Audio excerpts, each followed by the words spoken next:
and welcome to Finextra TV. I'm Angelica Malin, coming to you from Sibos 2023 in Toronto. Today we're talking about the transition to T+1. I'm joined by Michele Hillery from DTCC. Thank you so much for joining me today. Great to be here, thank you.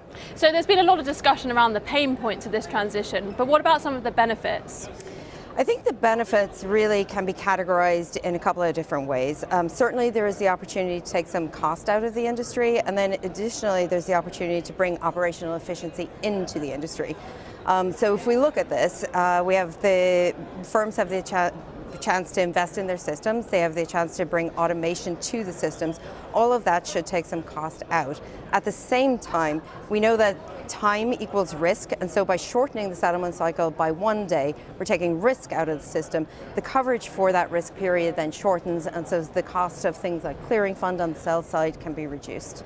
And what stage should firms be at in their preparation for T+1? Yeah, really they should be well along the way. We've announced this, or the SEC came out with the announcement quite a while ago. Most firms should be through the analysis phase. They should be well into development, if not already through development, and certainly looking towards testing.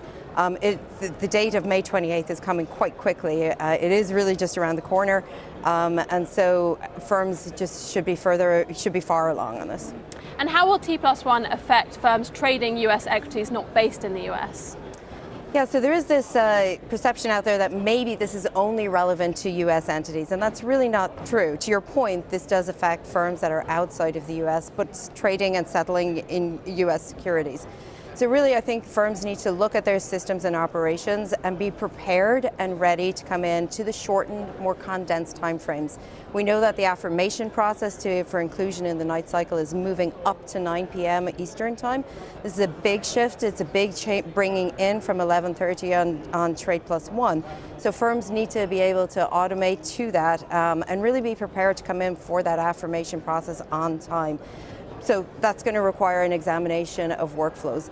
I think in addition to that, for firms that are outside of the US, there are specific considerations around things like FX that they might need to look at. How do they fund the trade?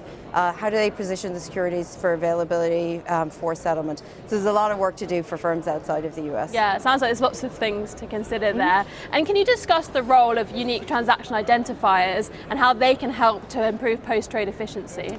Yeah, so unique transaction identifier is a little bit separate than T1, but certainly we're looking at it in the T1 space. CTM uses a UTI as well. It passed it to Trade Suite down to DTC. So there is a linkage, but it's not a strong one. I think really when we think about universal trade identifiers, there are numerous benefits to it. First is, I would say, transparency into where a trade is within the life cycle.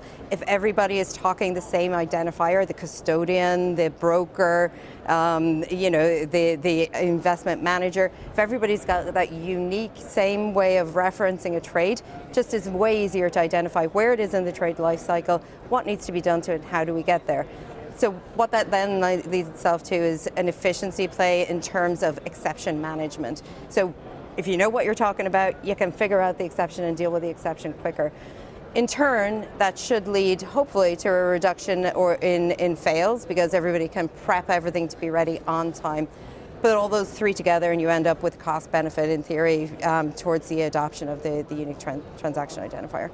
Fantastic. Well, thank you so much for talking with me today. Thank you.